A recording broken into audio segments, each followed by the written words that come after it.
Assalamualaikum warahmatullahi wabarakatuh. 7 tahun. 7 tahun dia simpan sendiri. Bukan karena takut, tapi karena butuh waktu sepanjang itu untuk yakin bahwa apa yang terjadi padanya memang nyata. Namanya Faiz. 12 tahun, 1 koper, 1 ransel biru navy yang sudah agak pudar. Waktu ibunya nangis di depan gerbang pesantren itu, dia nangis karena senang. Karena masuk sini rasanya seperti menang lotre kecil. Karena orang yang akan mengasuh anaknya adalah wajah yang setiap Ramadan muncul di TV nasional. Juri hafiz Quran yang suaranya terdengar seperti ia sangat peduli. Tapi ada sesuatu yang tidak ada yang ceritakan ke Ibu Nurul. Ada aturan tidak tertulis di dalam pesantren itu. Aturan yang tidak pernah ada yang bilang langsung, tapi semua orang tahu. Ada kamar, ada malam, ada nama yang tidak boleh dipertanyakan. Dan ada seorang anak yang mulai belajar bahwa diam bisa terasa seperti keselamatan. Sampai suatu hari tidak lagi. Ini bukan cerita soal kejahatan yang tiba-tiba. Ini cerita soal sesuatu yang terjadi pelan-pelan di balik gerbang yang dicat hijau setiap tahun di bawah cahaya nama yang terlalu besar untuk dipertanyakan. Dan ini cerita soal semua orang yang ada di sekelilingnya, yang melihat, yang tahu, yang memilih diam, dan yang akhirnya memilih tidak diam. Tonton sampai habis, karena ini bukan cerita yang bisa kamu tinggalkan di tengah jalan. Dan kamu akan mengerti kenapa setelah kamu sampai di akhirnya. Kalau kamu belum subscribe, ini saat yang tepat. Biar cerita seperti ini terus bisa sampai ke orang yang perlu mendengarnya. Faiz tidak langsung lapor polisi. Ia menunggu 7 tahun.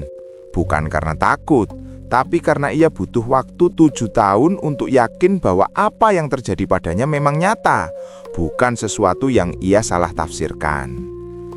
Itu yang paling susah dijelaskan ke orang-orang yang kemudian bertanya, kenapa tidak dari dulu? Mereka tidak tahu rasanya hidup dengan sesuatu yang tidak ada namanya, karena semua orang di sekelilingmu menyebut orang itu ustadz. Pesantren Al-Furqon berdiri di atas lahan 2,3 hektar di Depok. Pagar besinya dicat hijau setiap tahun. Di depan gerbang ada spanduk besar, foto Ustadz Rashid dengan kaligrafi emas di belakangnya. Senyumnya lebar, sorbannya putih bersih. Spanduk itu sudah ada sejak 2014 dan belum pernah diturunkan sekalipun.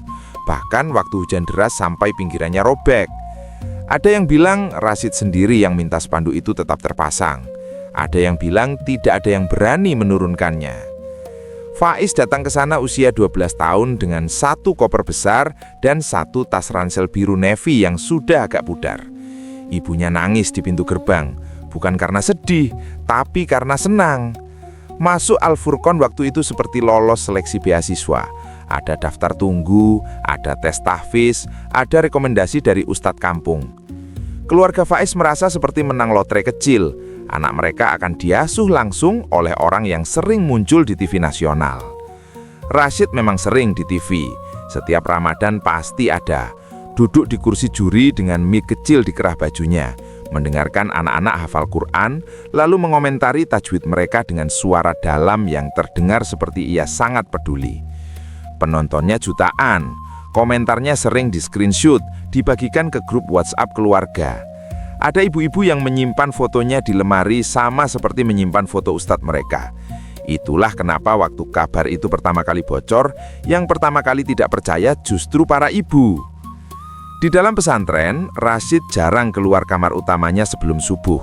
Tapi semua orang tahu kalau ia sudah bangun, karena lantunan Qur'annya terdengar sampai ke kamar santri paling ujung.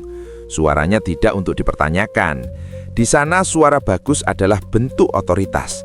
Dan Rashid punya keduanya, suara yang indah dan otoritas yang tidak pernah ada yang berani sentuh. Santri baru biasanya butuh 3 bulan untuk hafal aturan tidak tertulis di Al-Furqon. Salah satunya, kalau dipanggil Ustadz Rashid ke ruang tamu pribadinya setelah Isya, kamu tidak boleh cerita ke siapapun. Bukan karena ada yang pernah bilang itu, tapi karena sudah ada yang pernah cerita. Dan besoknya, ia dipindahkan ke kamar paling pojok yang atapnya bocor waktu hujan. Tidak ada yang mau kamar itu. Faiz dipanggil pertama kali 6 bulan setelah ia masuk. Usianya 12, suaranya sedang pecah-pecahnya, hafalannya baru sampai juz 18. Rashid bilang ia melihat sesuatu yang istimewa dalam tilawah Faiz.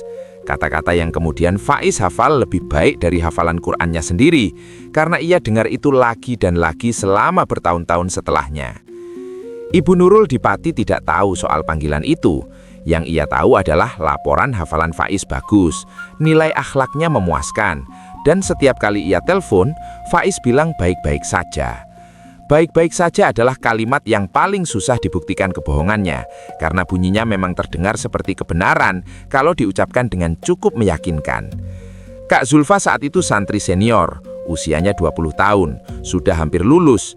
Ia yang pertama kali melihat Faiz keluar dari ruang tamu Rashid dengan wajah yang sulit dijelaskan. Bukan menangis, bukan ketakutan, tapi semacam ekspresi orang yang baru saja mendengar sesuatu dalam bahasa yang tidak ia mengerti. Zulfa tidak bertanya, ia sudah pernah melihat ekspresi itu sebelumnya di wajah yang berbeda. Ada ritual yang selalu sama setiap kali Rashid mau tampil di TV. 1 hari sebelumnya, ia puasa. Paginya, ia minta disiapkan teh tawar panas dan tidak mau diganggu. Lalu ia akan memilih 1 atau 2 santri untuk menemani ia belajar. Istilah yang tidak ada yang pertanyakan artinya karena terdengar seperti sesuatu yang mulia. Faiz masuk daftar itu 6 kali dalam setahun pertama. Di tahun 2019, ada seorang santri bernama Ridho, usianya 14 waktu itu, yang mencoba bicara ke pengurus pondok. Ia tidak berhasil menyelesaikan kalimatnya. Yang tercatat di buku pondok hanya, Ridho mengajukan permintaan pindah kamar karena alasan pribadi. Dikabulkan. Ridho sekarang 19 tahun, dan tidak mau berbicara dengan siapapun tentang apapun yang terjadi selama ia di Al-Furqan. Faiz mulai menyimpan buku harian di tahun 2020, usianya 15. Awalnya hanya untuk hafalan, ia tulis target, ia catat yang sudah tercapai. Tapi lama-lama ada satu bagian yang tidak ada hubungannya dengan hafalan. Tulisannya kecil-kecil, miring ke kiri, seperti orang yang menulis sambil takut dibaca. Halaman-halaman itu yang kemudian jadi bagian paling penting dari berkas laporan yang diajukan ke Bareskrim. Ibu Nurul pernah datang berkunjung sekali di 2020, waktu pesantren buka kunjungan singkat. Ia bawakan rendang dalam kotak plastik dan kerupuk dalam plastik bening yang sudah agak lembab kena perjalanan. Faiz terima semuanya, makan sedikit, simpan sisanya. Yang Ibu Nurul ingat dari kunjungan itu, Faiz tidak memeluknya duluan. Padahal dulu, ia yang selalu yang duluan. Rashid punya kebijakan tidak tertulis. Santri yang dekat dengannya dapat keistimewaan. Kamar lebih baik, jatah makan lebih dulu, dispensasi kalau telat apel pagi. Dari luar, itu terlihat seperti sistem apresiasi prestasi. Dari dalam, itu terlihat seperti sesuatu yang lain, tapi tidak ada yang punya kosakata untuk menamai sesuatu yang lain itu dengan benar waktu mereka masih di sana. Zulfa lulus dari Al-Furqan di 2021. Hari terakhirnya di pondok, ia beres-beres kamar sampai tengah malam. Ada satu buku catatan yang ia bakar di tempat sampah belakang asrama. Bukan dibuang, tapi dibakar. Ia bilang ke teman kamarnya itu hanya catatan lama yang tidak terpakai. Teman kamarnya tidak bertanya lebih lanjut. Di Al-Furqan, tidak bertanya lebih lanjut adalah cara bertahan. Faiz keluar dari pesantren di 2022, usianya 17, hafalannya sudah 28 juz. Ia keluar bukan karena lulus, tapi karena ia mengajukan surat permohonan mundur dengan alasan kondisi keluarga. Rashid menandatangani surat itu tanpa bertanya banyak. Ada yang bilang Rashid justru terlihat lega. Ada yang bilang sebaliknya. Tapi tidak ada yang mau bersaksi soal ekspresi Rashid hari itu, karena tidak ada yang mau terlibat. Setahun setelah keluar, Faiz duduk di kos Tangerang, makan mie instan yang sudah dingin, dan menemukan postingan Instagram Pak Hendra yang membahas kasus kekerasan di pesantren lain. Ia screenshot, ia taruh di folder tersembunyi di ponselnya. Folder yang diberi nama tugas kuliah. Ia tidak langsung menghubungi. Ia buka tutup profil Hendra selama 3 minggu sebelum akhirnya kirim pesan. Pak Hendra menerima DM itu jam 11 malam, waktu ia lagi minum kopi saset ketiga sambil nonton berita. Pesannya pendek, hanya 1 kalimat yang menanyakan apakah Hendra bisa bantu kasus yang sedikit berbeda dari yang biasa. Hendra jawab iya. Ia tidak tahu waktu itu bahwa sedikit berbeda itu artinya nama yang ada di pesan Faiz adalah nama yang selama ini tidak ada yang berani sebut di konteks seperti ini. Malam sebelum Faiz akhirnya datang ke kantor Hendra, ia telepon ibunya. Bukan untuk cerita, tapi hanya ingin dengar suaranya. Ibu Nurul cerita soal tetangga yang baru renovasi rumah, soal harga cabai yang naik lagi, soal adik Faiz yang mau ikut lomba MTQ tingkat kecamatan. Faiz mendengarkan semuanya dengan sabar. Waktu ibunya tanya, "Kamu baik-baik saja, Is?" Ia jawab iya. Dan untuk pertama kalinya dalam 7 tahun, kalimat itu bukan kebohongan. Karena besoknya, ia akan mulai berhenti menyimpan semuanya sendirian. Laporan pertama yang tenggelam itu dikirim dalam bentuk surat, bukan ke polisi, tapi ke pengurus Yayasan Al-Furqon, lalu ke kantor MUI daerah, lalu ke redaksi sebuah majalah Islam. Pengirimnya adalah seorang pemuda dari Sukabumi yang namanya tidak akan disebut di sini, karena ia sendiri yang minta begitu. Ketiga surat itu dibalas dengan cara yang berbeda-beda. Yayasan bilang akan ditindaklanjuti secara internal. MUI bilang perlu verifikasi lebih lanjut. Majalah tidak membalas sama sekali. Pemuda itu akhirnya berhenti mencoba, bukan karena menyerah, tapi karena ia kehabisan cara. Faiz tiba di kantor Pak Hendra jam 9:30 pagi, bawa map plastik bening berisi dokumen yang ia susun sendiri semalam. Buku harian lama yang sudah agak kuning di pinggirnya, beberapa tangkapan layar, dan selembar kertas yang ia tulis tangan berisi kronologi tanggal-tanggal yang masih ia ingat. Hendra lihat semuanya pelan-pelan tanpa banyak reaksi. Itu yang pertama kali membuat Faiz merasa lega. Ada orang yang membaca tanpa ekspresi kasihan, tanpa ekspresi tidak percaya, tanpa ekspresi keduanya sekaligus. Hendra punya cara kerja yang tidak banyak dimiliki pengacara lain. Ia tidak langsung tanya apa yang terjadi.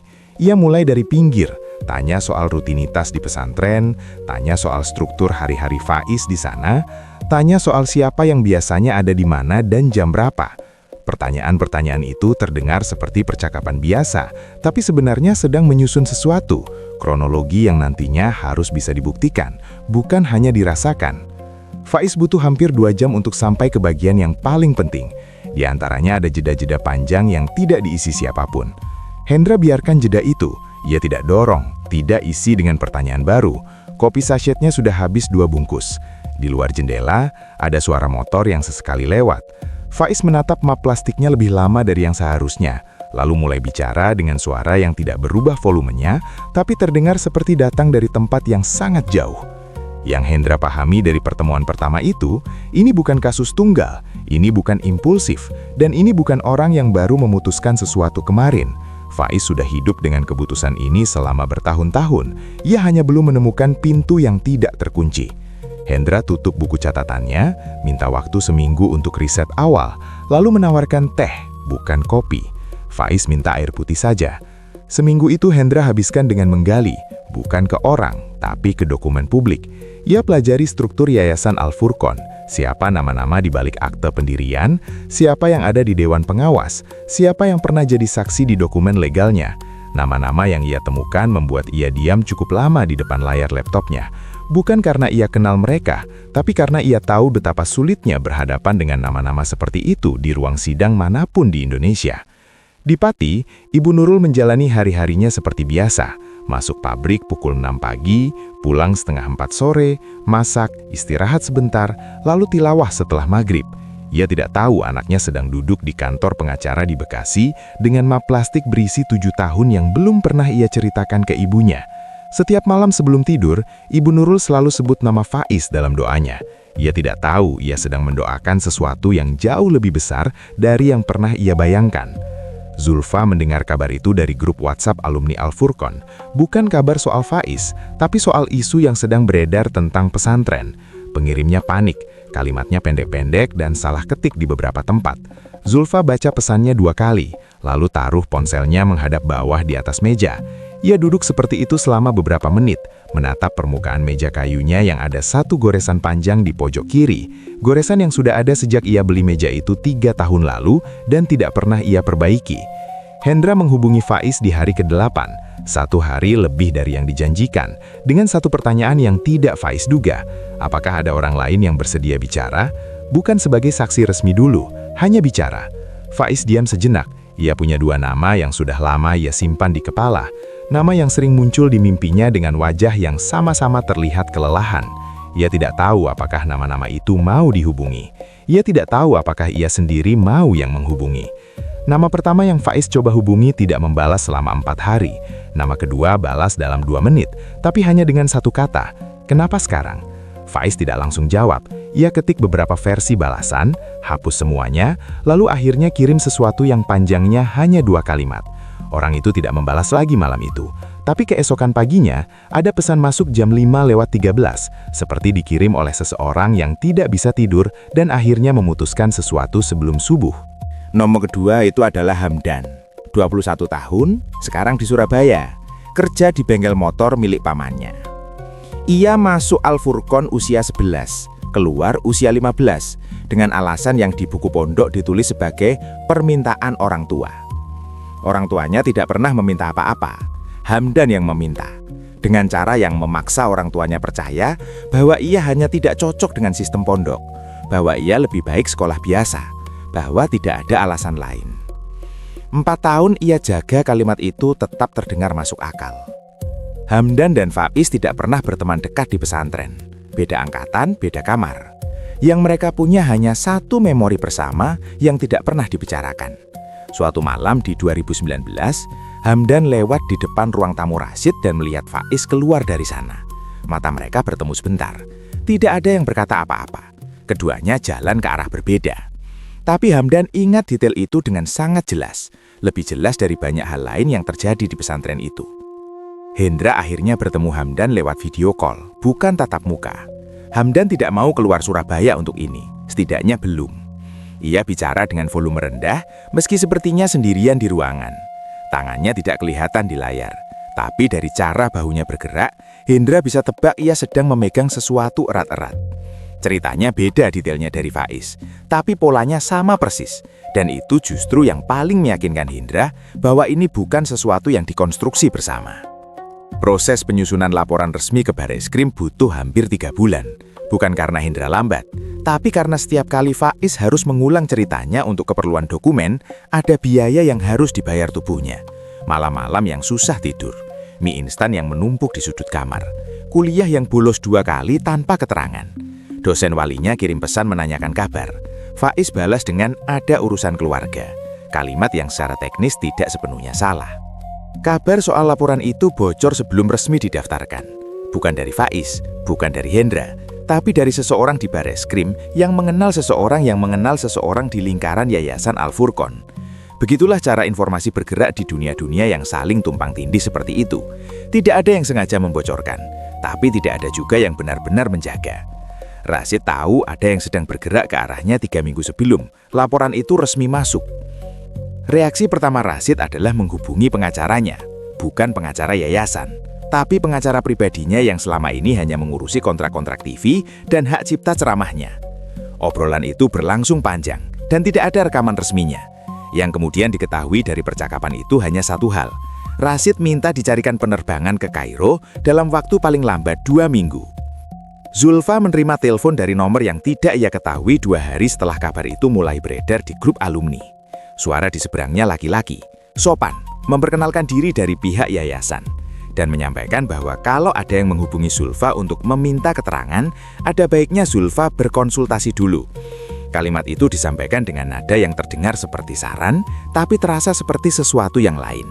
Zulfa tutup telepon, lalu ia buka jendela kamarnya untuk pertama kalinya dalam berbulan-bulan. Hendra menerima telepon anonim itu di malam yang sama, yang ia simpan sendiri, yang belum ia ceritakan ke kliennya. Suaranya perempuan kali ini, dan yang disampaikan bukan ancaman, hanya pertanyaan sederhana.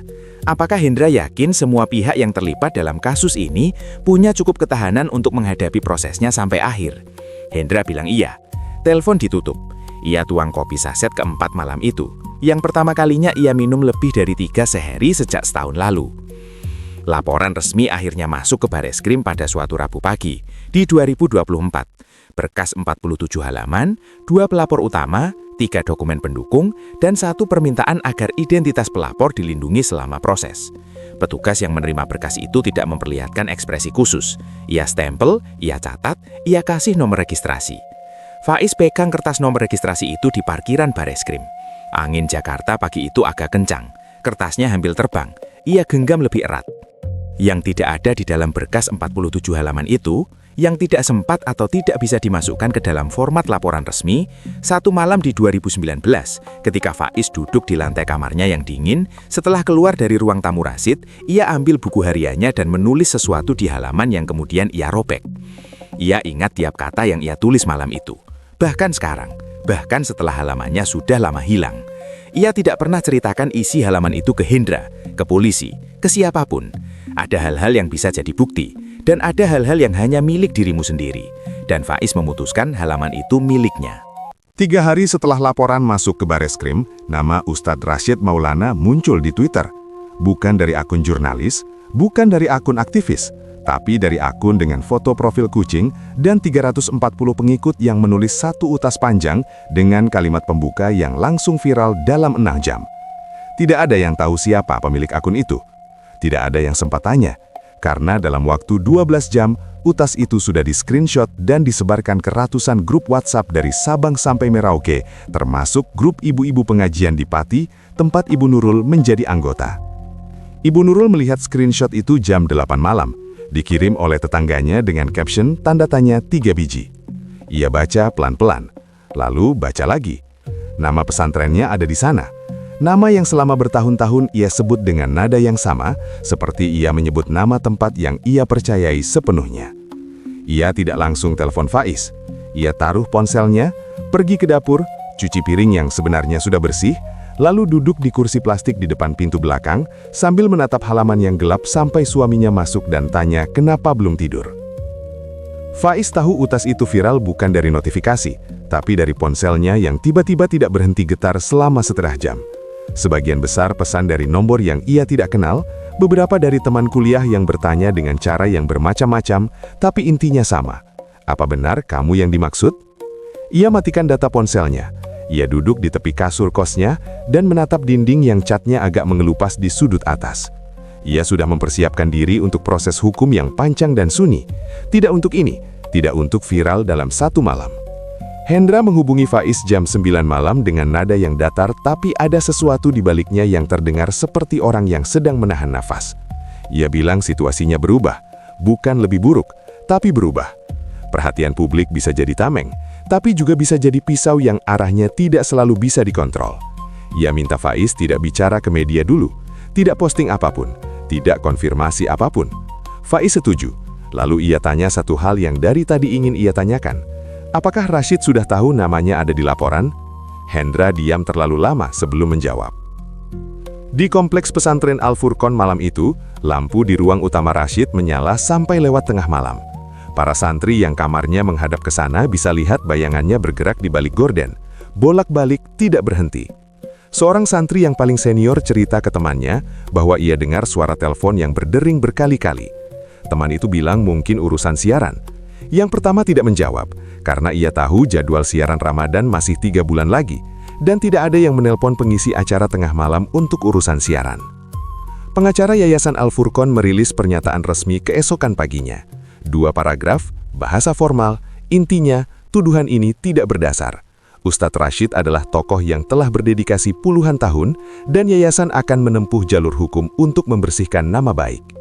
Pernyataan itu disebarkan ke semua platform. Di kolom komentarnya ada 2 kubu yang langsung terbentuk, dan batas antara keduanya bukan soal bukti, tapi soal seberapa dalam seseorang percaya pada nama yang sudah lama mereka ikuti. Produser program Hafiz Quran yang selama ini bekerja dengan Rashid menerima telepon dari direktur programnya jam 7 pagi, sebelum ia sempat sarapan, sebelum kopinya matang. Percakapan itu singkat. Hasilnya, nama Rashid dikeluarkan dari daftar juri untuk musim tayang berikutnya dengan alasan evaluasi format acara. Tidak ada pengumuman resmi, tidak ada penjelasan publik. Fotonya masih terpasang di website stasiun TV itu sampai 2 hari kemudian, lalu menghilang tanpa ada yang mengumumkan kapan persisnya. Zulfa membaca pernyataan yayasan itu di kamarnya. Jendela masih terbuka. Ia baca sekali, taruh ponsel, lalu ambil lagi dan baca kedua kalinya lebih lambat. Ada satu frasa di paragraf kedua yang membuat matanya berhenti sejenak. Frasa yang terdengar seperti sesuatu yang pernah ia dengar langsung. Diucapkan dengan nada yang sama, dalam konteks yang sama sekali berbeda. Ia tutup tabnya. Ia pergi ke sekolah dan mengajar 3 kelas hari itu, dengan tidak ada yang tahu bahwa seluruh siang itu, ia sedang mempertimbangkan satu keputusan yang sudah lama menunggunya. Hendra di Surabaya mengikuti semua berita itu dari ponselnya di sela-sela kerja di bengkel. Tangannya masih hitam oli waktu ia scroll timeline. Gambar tidak nyambung itu entah kenapa yang paling ia ingat dari hari itu. Ada seorang pelanggan yang protes motornya belum selesai. Ada pamannya yang teriak dari arah lain. Ada suara gerinda di sudut bengkel yang tidak pernah berhenti. Hendra letakkan ponselnya di rak besi kecil di sebelah kiri, ambil kunci pas dan kembali bekerja. Tapi setiap 5 menit sekali, tangannya berhenti dan matanya bergerak ke layar ponsel yang masih menyala. Hari ketiga setelah viral, ada sesuatu yang tidak ada yang prediksi. 4 orang lain menghubungi Hendra, bukan lewat DM, tapi langsung ke nomor kantornya yang ada di website. 4 orang, latar belakang berbeda, kota berbeda, tahun yang berbeda-beda. Hendra duduk dengan 4 lembar catatan di mejanya, masing-masing berisi nama, kota, dan tahun yang ia tulis tangan. Ia susun keempatnya berurutan. Kronologinya membentuk sesuatu yang terasa seperti sistem, bukan kebetulan, bukan impulsif, tapi sesuatu yang berulang dengan cukup konsisten untuk disebut pola. Hendra menghubungi Faiz malam itu dan menyampaikan bahwa ada perkembangan baru yang perlu dibicarakan langsung. Faiz datang keesokan paginya, kali ini tidak bawa map poestik, tidak bawa dokumen apapun. Hanya duduk di kursi yang sama dengan kursi 3 bulan lalu dan mendengarkan. Waktu Hendra selesai bicara, Faiz tidak langsung merespons. Ia menatap meja. Permukaan mejanya bersih. Tidak ada apa-apa di sana selain cangkir kopi Hendra yang sudah setengah dingin. Lalu ia bilang sesuatu yang membuat Hendra untuk pertama kalinya dalam kasus ini menghentikan penanya dan tidak menulis apapun. Yang Faiz katakan itu sederhana. Ia minta namanya tetap menjadi pelapor utama, meski ada 4 orang lain sekarang. Bukan karena ia paling berani, tapi karena ia sudah terlanjur memulai, dan ada sesuatu yang terasa salah kalau ia mundur ke belakang sekarang. Hendra angguk pelan. Ia tidak bilang itu keputusan yang bagus atau buruk, karena itu bukan tugasnya. Tugasnya adalah memastikan keputusan itu tidak menghancurkan orang yang membuatnya. Di hari yang sama, Rashid menghadiri pengajian rutin di masjid dekat pesantrennya. Seperti biasa, seperti tidak ada apa-apa. Ia ceramah 40 menit, suaranya tidak berbeda, senyumnya tidak berbeda. Tapi ada beberapa orang di barisan belakang yang memperhatikan satu detail kecil.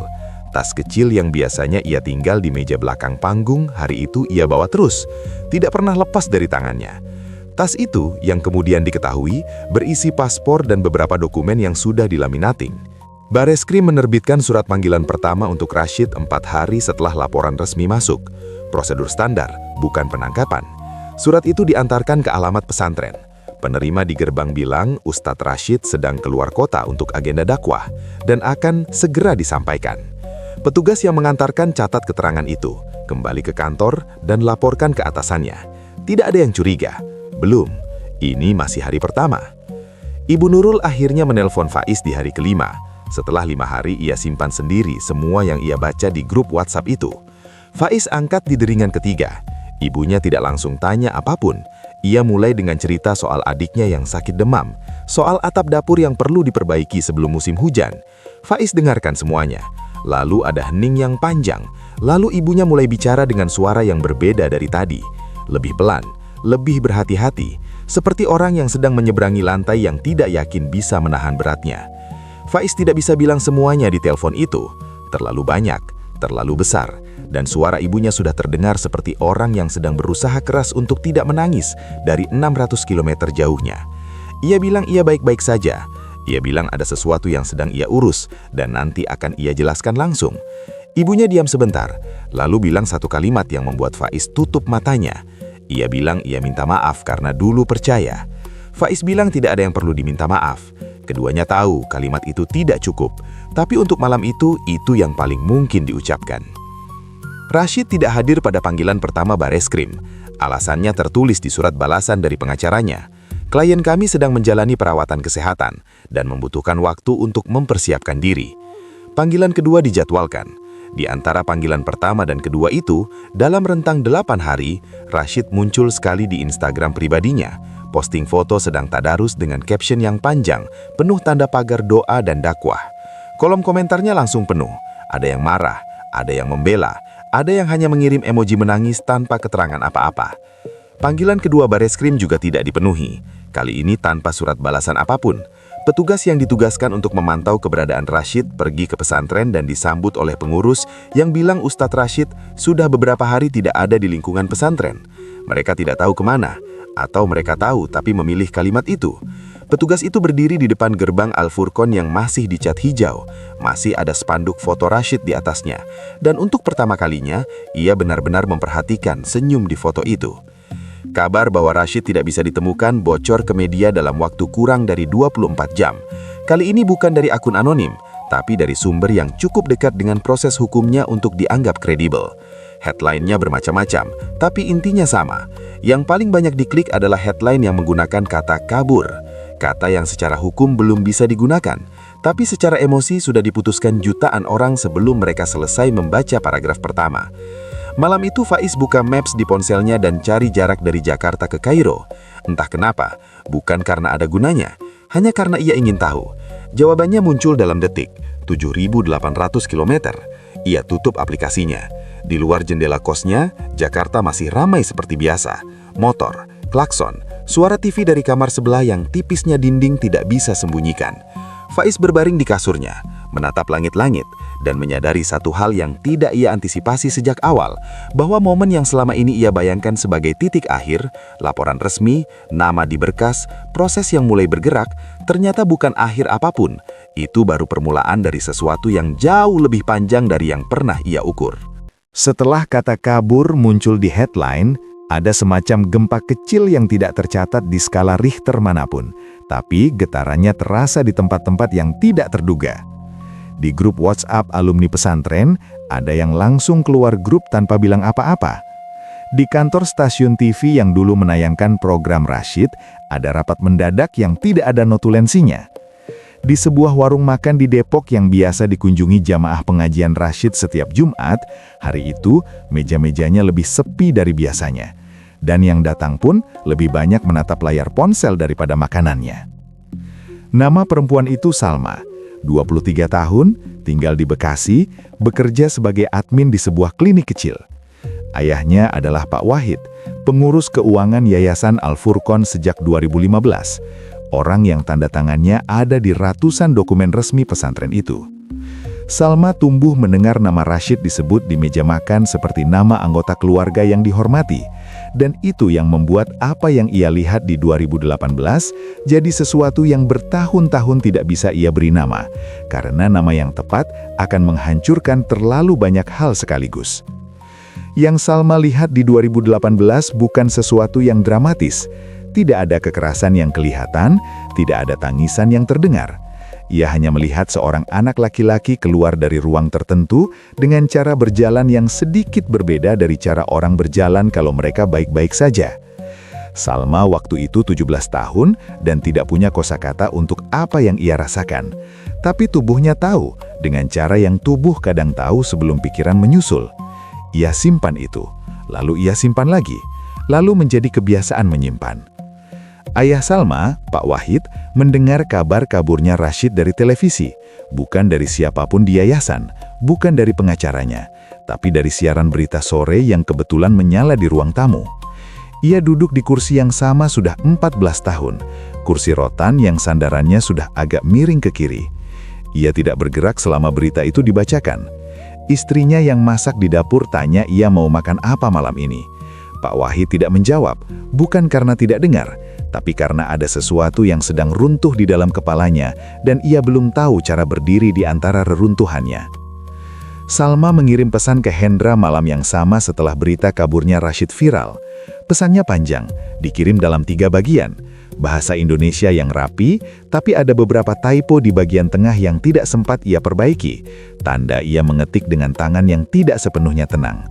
Hendra baca ketiganya, lalu duduk diam sebentar sebelum membalas. Yang ia pikirkan bukan soal kasus, tapi soal bagaimana perempuan muda ini akan menghadapi ayahnya setelah ini. Dan apakah ia sudah memikirkan itu? Dan apakah itu bukan urusannya untuk ditanyakan? Di Pati, Ibu Nurul pergi ke pengajian mingguan seperti biasa. Tidak ada yang menghalanginya, tidak ada yang menyuruhnya pergi. Tapi di dalam ruangan itu, ada beberapa pasang mata yang sesekali meliriknya dengan cara yang baru. Cara yang tidak ada sebelum nama Al-Furqan masuk ke grup WhatsApp mereka. Tidak ada yang bilang apa-apa langsung. Tidak ada yang tidak ramah. Hanya ada keheningan-keheningan kecil yang muncul di momen yang seharusnya tidak sunyi. Dan Ibu Nurul merasakan semuanya dengan sangat jelas. Seperti orang yang tiba-tiba jadi bisa merasakan perubahan tekanan udara. Zulfa akhirnya menghubungi Hendra bukan lewat DM, bukan lewat telepon, tapi datang langsung ke kantornya tanpa janji, jam 10 pagi di hari Selasa. Hendra sedang di tengah panggilan telepon waktu resepsionisnya bilang ada yang datang. Ia minta tunggu. Zulfa duduk di kursi ruang tunggu yang kecil itu selama 23 menit. Hendra tahu berapa lama karena ia lihat jam waktu masuk dan waktu keluar. 23 menit adalah waktu yang cukup lama untuk seseorang yang bisa saja pergi kapan saja, tapi memilih untuk tetap duduk. Zulfa tidak menyebut dirinya saksi. Ia tidak menyebut dirinya apapun. Ia hanya bilang ia punya informasi yang mungkin relevan dan ia ingin tahu dulu apa konsekuensinya kalau ia bicara, sebelum memutuskan apakah ia akan bicara. Hendra jelaskan semuanya dengan jujur, termasuk bagian yang tidak enak. Zulfa mendengarkan sambil menatap titik di atas kepala Hendra, bukan matanya. Setelah Hendra selesai, Zulfa diam sekitar 1 menit penuh. Lalu ia bilang ia perlu berpikir dulu. Lalu ia berdiri, ambil tasnya dan keluar. Hendra tidak menahannya. Di media sosial, pertempuran dua kubu itu makin keras. Kubu yang membela Rashid mulai menyerang nama-nama yang disebut sebagai pelapor, menggunakan kata-kata seperti fitnah, agenda, pembunuhan karakter ulama. Ada beberapa akun yang lebih jauh dari itu. Mereka mulai menggali identitas pelapor, menyebarkan nama kampus Faiz, nama kota asalnya, nama ibunya. Faiz tahu ini karena teman kuliahnya yang kirim screenshot sambil tanya apakah ini kamu. Ia tidak menjawab pesan itu, tapi ia screenshotnya, kirim ke Hendra, lalu matikan wifi-nya sampai keesokan harinya. Hamdan di Surabaya juga mulai dikenali, bukan oleh netizen, tapi oleh orang-orang yang pernah kenal dia di pesantren dulu. Ada alumni yang chat langsung, ada yang lebih tidak langsung. Salah satu teman lama Hamdan tiba-tiba posting di Facebook soal bahayanya fitnah di era digital, tanpa mention siapapun, tapi waktunya terlalu pas untuk jadi kebetulan. Hamdan baca postingan itu, screenshot, tutup aplikasinya. Lalu ia pergi ke bengkel dan bekerja sampai malam. Karena bekerja sampai malam adalah satu-satunya cara yang ia temukan untuk membuat pikirannya tidak pergi ke tempat yang tidak ingin ia kunjungi. DPR mulai bersuara di hari ke-10 setelah kaburnya Rashid dikonfirmasi. Ada anggota Komisi Hukum yang minta pemerintah segera terbitkan red notice ke Interpol. Pernyataan itu disampaikan di depan kamera dengan nada yang tegas dan framing yang pas untuk potongan video 30 detik. Hendra menonton klip itu di ponselnya sambil makan siang. Nasi padang bungkus yang ia makan di meja kantornya seperti biasa. Ia tidak komentar apapun soal pernyataan itu ke siapapun. Tapi ia perhatikan bahwa anggota DPR yang berbicara paling keras hari itu adalah orang yang tanda tangannya pernah ada di sebuah surat dukungan untuk program pesantren Al-Furqan 5 tahun lalu. Proses pengajuan red notice tidak sesederhana yang disampaikan di depan kamera. Ada tahapan, ada dokumen, ada koordinasi antar lembaga yang masing-masing punya kecepatan bergeraknya sendiri. Hendra jelaskan ini ke Faiz lewat telepon, bukan untuk mempersiapkan kekecewaan, tapi karena Faiz berhak tahu bahwa sistem yang seharusnya bergerak untuk orang-orang seperti dia, sering bergerak dengan cara yang tidak pernah terasa cukup cepat dari posisi yang ia duduki. Salma akhirnya bicara ke ayahnya, bukan soal apa yang ia lihat, tapi soal bahwa ia sudah menghubungi pihak hukum. Pak Wahid mendengarkan putrinya bicara dengan muka yang tidak berubah ekspresinya dari awal sampai akhir. Itu yang paling membuat Salma tidak bisa tidur setelahnya. Bukan marah, bukan tangisan, tapi diam yang berbentuk muka. Setelah Salma selesai, ayahnya berdiri, pergi ke kamarnya, tutup pintu. Mereka tidak makan malam bersama malam itu untuk pertama kalinya dalam Salma tidak bisa ingat berapa lama.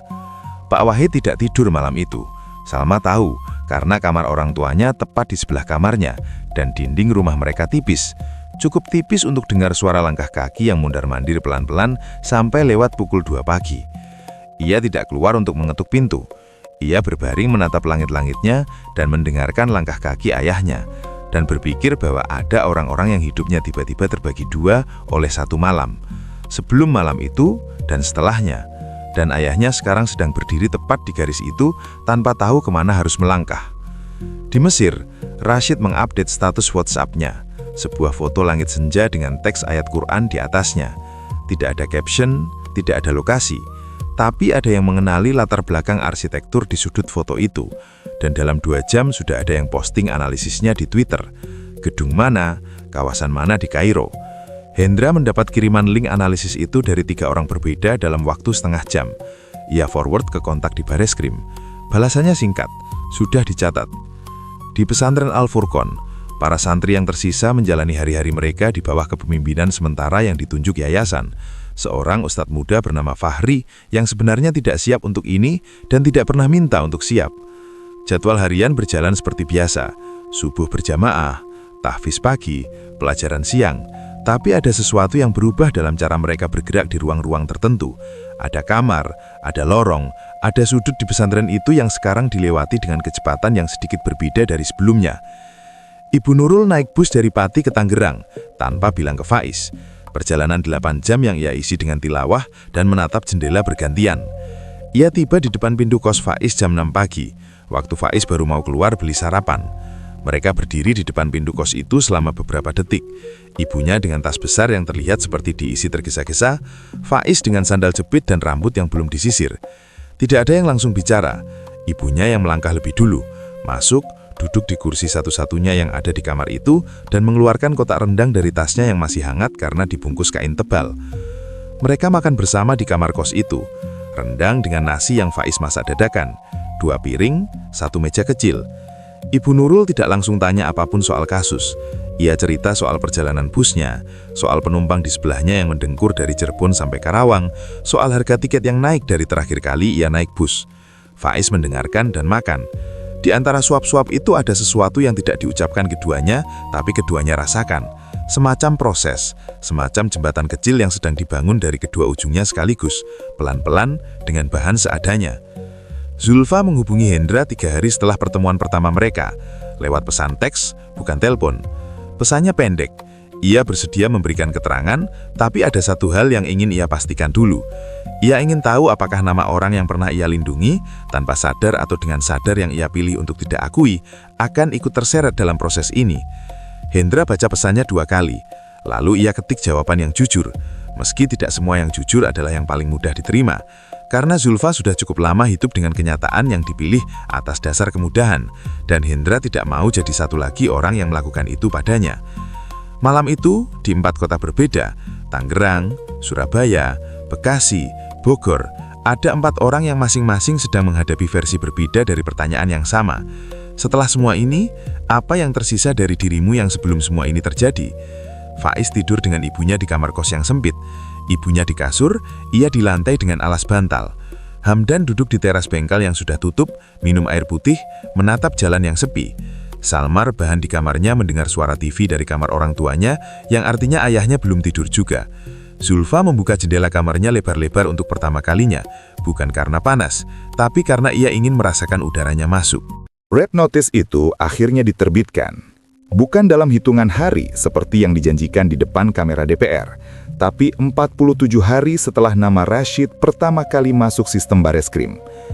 Hendra menerima konfirmasinya lewat email resmi jam 2 siang di hari Kamis yang hujannya deras sejak pagi.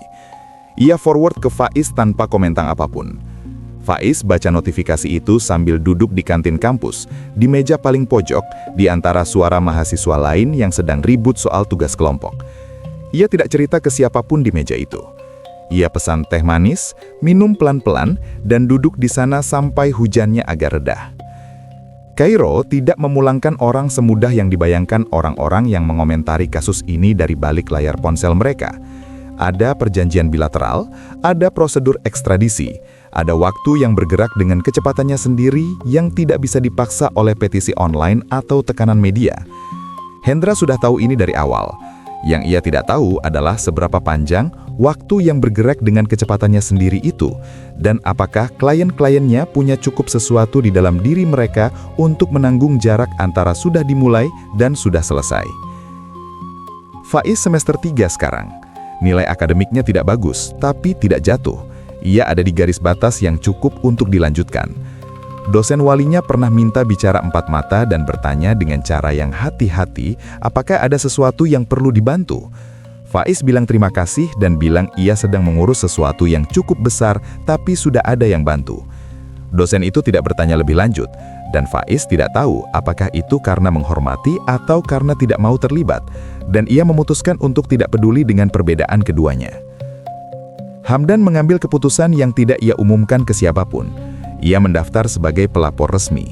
Bukan karena ada yang menekan, Hendra justru yang paling hati-hati soal ini. Selalu bilang keputusan itu harus datang dari dalam, tidak boleh dari luar. Tapi Hamdan bangun satu pagi dan duduk di tepi kasurnya dan berpikir soal anak laki-laki 11 tahun yang dulu masuk ke pesantren itu dengan harapan yang bukan miliknya sendiri. Harapan orang tuanya, harapan kampungnya, harapan semua orang yang bilang ini kesempatan bagus. Ia pikir anak itu layak untuk akhirnya didengar, meski anak itu sudah jadi orang lain sekarang. Zulfa memberikan keterangannya dalam sesi yang berlangsung 2 jam lebih di ruangan kecil di Baeskrim. Ruangan yang lampunya terlalu terang dan kursinya tidak nyaman, dan air minumnya habis di jam pertama tapi tidak ada yang mengisi ulang. Ia bicara dengan suara yang datar dan memilih kata-katanya dengan sangat hati-hati. Bukan karena ia berbohong, tapi karena ia tahu bedanya antara apa yang ia rasakan dan apa yang bisa ia buktikan, dan ia tidak mau mencampurkan keduanya di ruangan ini. Setelah selesai, petugas yang menemaninya bilang ia bisa pergi. Zulfa keluar, naik ke mobilnya, dan duduk di sana selama 10 menit sebelum menyalakan mesinnya. Pak Wahid mengajukan pengunduran diri dari Yayasan Al-Furqon 3 minggu setelah malam percakapannya dengan Salma. Surat pengunduran dirinya singkat, 1 paragraf tanpa penjelasan panjang. Yayasan menerimanya tanpa banyak komentar publik. Ia pergi ke kantor yayasan untuk terakhir kalinya pada suatu Senin pagi, mengembalikan kunci dan beberapa dokumen, lalu keluar dari gerbang itu tanpa menoleh. Di mobil, ia duduk diam cukup lama sebelum menghidupkan mesin. Salma tidak tahu ayahnya melakukan ini sampai malamnya, dan Pak Wahid tidak menjelaskan kenapa, dan Salma tidak bertanya, dan mereka makan malam bersama untuk pertama kalinya sejak malam percakapan itu dalam keheningan yang terasa berbeda dari keheningan-keheningan sebelumnya. Di Mesir, Rashid masih ada, bukan bersembunyi dalam arti dramatis, tapi hadir dalam cara yang tidak mudah dijangkau sistem hukum Indonesia dari sejauh ini. Beberapa sumber bilang ia tinggal di lingkungan komunitas diaspora, menghadiri pengajian kecil, sesekali ceramah di forum terbatas. Namanya masih dihormati di lingkaran-lingkaran tertentu yang tidak membaca berita dari Indonesia atau memilih untuk tidak mempercayainya. Dari 7.800 km jauhnya, kehidupan bisa terlihat seperti kelanjutan kalau kamu cukup pandai memilih apa yang kamu lihat dan apa yang tidak. Program Hafiz Quran musim tayang berikutnya tayang tanpa Rashid. Ada juri baru, wajah baru, suara baru di kursi yang dulu miliknya. Rating awalnya turun sedikit, tapi produser bilang itu normal untuk transisi. Di episode pertama musim baru itu, ada anak perempuan dari Makassar usia 8 tahun yang hafal Qur'annya sampai membuat juri baru pertama itu diam beberapa detik sebelum berkomentar. Jutaan orang nonton momen itu. Screenshotnya beredar di grup WhatsApp keluarga. Bukan karena tidak teringat, tapi karena ada hal-hal yang mulai dipelajari orang untuk tidak diucapkan di ruang publik meski masih terpikirkan di ruang pribadi. Ibu Nurul pulang ke Pati setelah 3 hari di kos Faiz. Di bus, ia duduk di dekat jendela dan menatap sawah yang bergantian dengan perumahan sepanjang jalan. Di tasnya ada kotak rendang yang sekarang sudah kosong. Faiz makan semuanya, sampai habis, tidak ada yang tersisa sampai keesokan harinya seperti biasanya. Itu yang ia pikirkan lebih dari apapun sepanjang perjalanan pulang. Kotak rendang yang kosong, dan artinya yang mungkin tidak ada artinya sama sekali, atau mungkin ada, dan ia tidak yakin mana yang lebih ia harapkan. Ada detail kecil yang tidak pernah masuk ke berita manapun. Di antara santri yang masih ada di Al-Furqon setelah semua ini, ada seorang anak laki-laki usia 11 tahun dari Flores yang hafalannya sudah 15 juz dan tidak punya keluarga yang bisa dihubungi dengan mudah karena sinyal di kampungnya masih tidak menentu. Namanya Ilham. Ia tidak tahu banyak soal apa yang sedang terjadi. Ia tahu ada sesuatu, karena anak-anak selalu tahu ada sesuatu, hanya tidak tahu apa. Setiap subuh, ia masih bangun pertama, masih hafalannya paling keras terdengar di asrama, masih menatap langit yang belum terang dari jendela kamarnya. Tidak ada yang tanya Ilham mau kemana setelah ini. Wes Hendra menerima telepon dari seorang jurnalis investigasi yang sedang mengerjakan laporan panjang tentang kasus ini untuk sebuah media daring. Bukan media besar, tapi yang reputasinya cukup dipercaya di kalangan orang yang membaca berita dengan serius. Jurnalis itu menanyakan soal nama di Dewan Pengawas Yayasan yang belum pernah disebut publik. Hendra tidak konfirmasi, tidak menyangkal. Ia hanya bilang ada hal-hal yang prosesnya harus mengikuti jalur yang benar dulu sebelum bisa disebut di ruang publik. Jurnalis itu bilang ia paham. Mereka tutup telepon dengan sama-sama mengerti bahwa percakapan itu belum selesai, hanya dijeda. Salma mulai menulis. Bukan untuk diserahkan ke siapapun, bukan untuk diterbitkan. Hanya di notes ponselnya, entry-entry pendek yang kadang hanya 1 kalimat, kadang 3 paragraf. Ia menulis soal apa yang ia lihat di 2018, soal malam-malam setelah itu, soal wajah ayahnya yang tidak berubah ekspresi waktu ia bicara. Ia tidak tahu kenapa menulis terasa seperti melakukan sesuatu meski tidak ada yang langsung berubah karenanya. Mungkin karena selama bertahun-tahun menyimpan sesuatu yang tidak berbentuk, memberinya kalimat-kalimat terasa seperti memberinya batas. Dan batas, bagaimanapun bentuknya, lebih mudah dipegang daripada sesuatu yang tidak berwujud. Faiz pergi ke masjid kampusnya suatu Jumat, bukan karena ia tidak pernah pergi, tapi karena sudah lama ia memilih masjid yang lebih kecil, lebih sepi, yang tidak ada orang yang tahu namanya. Hari itu ia pergi ke masjid kampus dan duduk di saf belakang dan mendengarkan khotbah yang tidak ada hubungannya dengan apapun yang sedang ia jalani. Setelah sholat ia duduk sebentar sebelum berdiri. Matanya menatap sajadah di bawahnya. Motif kotak-kotak merah yang sudah agak pudar di tengahnya karena sering diinjak. Ia berpikir soal hafalan Qur'annya, 28 juz yang masih ada di kepalanya, yang tidak pergi meski banyak hal lain yang ia inginkan pergi. Ia tidak tahu harus merasa apa soal itu. Proses hukumnya berjalan, pelan, tidak selalu terlihat dari luar, tapi berjalan. Ada sidang, ada jadwal, ada dokumen yang hilir mudik antar lembaga. Hendra hadir di setiap pertemuan yang bisa ia hadiri, minum kopi saset di setiap ruang tunggu yang ada di gedung-gedung itu, mencatat di buku kecilnya yang halamannya sudah hampir habis.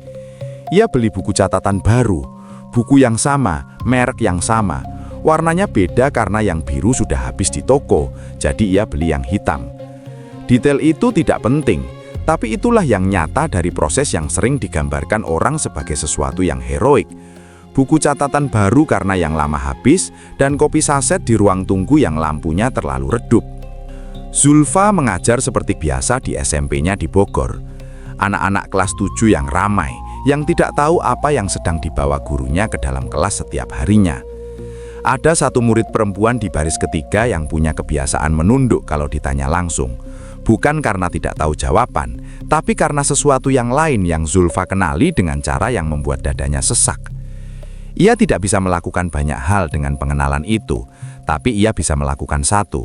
Ia ubah cara ia memanggil nama murid itu, lebih pelan, lebih tanpa kejutan, memberi ruang sebelum mengharapkan jawaban.